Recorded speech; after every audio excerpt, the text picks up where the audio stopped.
आप देख रहे हैं द भक्ति। दोस्तों, हम सब जानते हैं कि हमारे वेद, पुराण और ग्रंथ हमेशा से ही हमें बहुत कुछ सिखाते हुए आए हैं। चाहे बात रामायण की हो या महाभारत की, ना कि सिर्फ ये सिखाते हैं बल्कि ये बहुत सारे प्रश्न भी उठाते हैं। यकीन मानिए, आपको कई प्रश्न मिलेंगे और आप उनके उत्तर को जानने और धर्म को समझने की जरा सी भी समझ रखते हैं तो उनका जवाब भी आपको उन्हीं वेदों और पुराणों में अवश्य मिलेगा।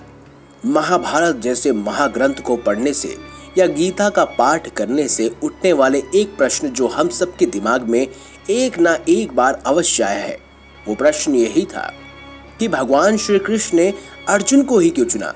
क्यों श्री कृष्ण ने बाकी पांडवों में से, जो कि व्यक्तिगत स्तर पर अस्त्र शस्त्र और हर तरह की शिक्षा से परिपूर्ण थे, उन्हें क्यों नहीं चुना। क्यों उन्होंने कर्ण, जो कि अर्जुन के समान ही थे शक्तिशाली, उनको क्यों नहीं चुना। इस तरह के कई प्रश्न हमेशा से हमारे मन में उठते रहे हैं। तो आइए आज कोशिश करते हैं आपके इस प्रश्न का उत्तर देने की। श्री कृष्ण हमेशा से ही धर्म के लिए सबसे आगे रहे। उन्होंने कर्म को प्रधानता दी, परंतु कभी धर्म को नहीं छोड़ा।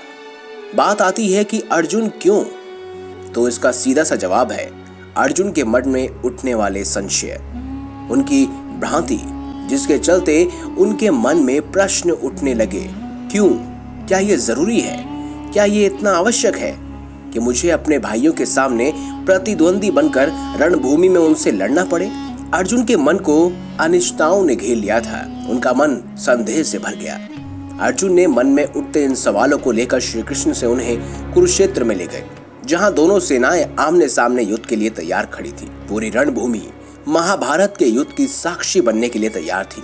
तब श्री कृष्ण ने अर्जुन से पूछा, देखो अर्जुन, पूरी रणभूमि और इस रणभूमि में लड़ने के लिए तैयार खड़े योद्धाओं को, इनमें से कोई तुम्हें दिख रहा है जिसके मन में प्रश्न हो कि वह इस रणभूमि में क्यों है और उसे क्या करना है? कोई है जो जिज्ञासु है, वह इस रणभूमि में क्या करने आया है? कोई है नासमझ या फिर अज्ञानी है? सब आत्मविश्वास से भरे हैं। इन्हें देखकर तो ऐसा कदापि नहीं लगता कि इन्हें धर्म का ज्ञान ना हो। दुर्योधन की तरफ देखो, वो जानता है कि उसका धर्म कहता है कि जिस राजपाट को मैं जीत चुका हूँ, मैं उसे कभी भी हर हाल में नहीं जाने दूंगा। उसका कहना है कि सुई की नोक पर जितनी मिट्टी आती है, मैं उतना हिस्सा भी पांडवों को नहीं दूंगा। उधर देखो अर्जुन, युधिष्ठिर को, वो खुद ही धर्मराज है। भला मैं उन्हें धर्म का क्या ज्ञान दे सकता हूँ? वो तो अपने धर्म के लिए हमेशा से ही जाने जाते हैं। भीष्म पितामह को देखो, वो अपने दिए हुए वचन के लिए प्रतिबद्ध है। उन्होंने बहुत पहले ये वचन लिया था कि हस्तिनापुर की गद्दी पर जो भी बैठेगा वो हमेशा उसका साथ देंगे।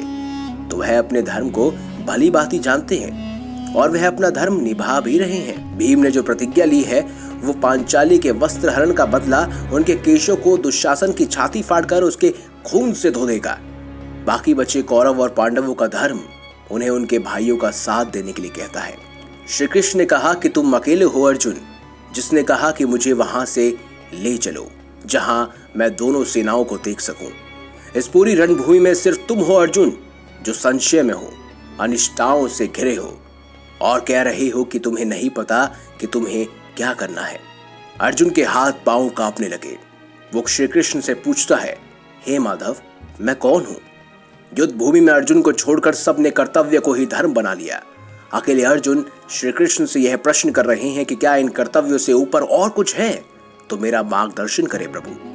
अर्जुन की इन्हीं व्यथा से पता चलता है कि वह सत्य जानने के लिए कितना इच्छुक था।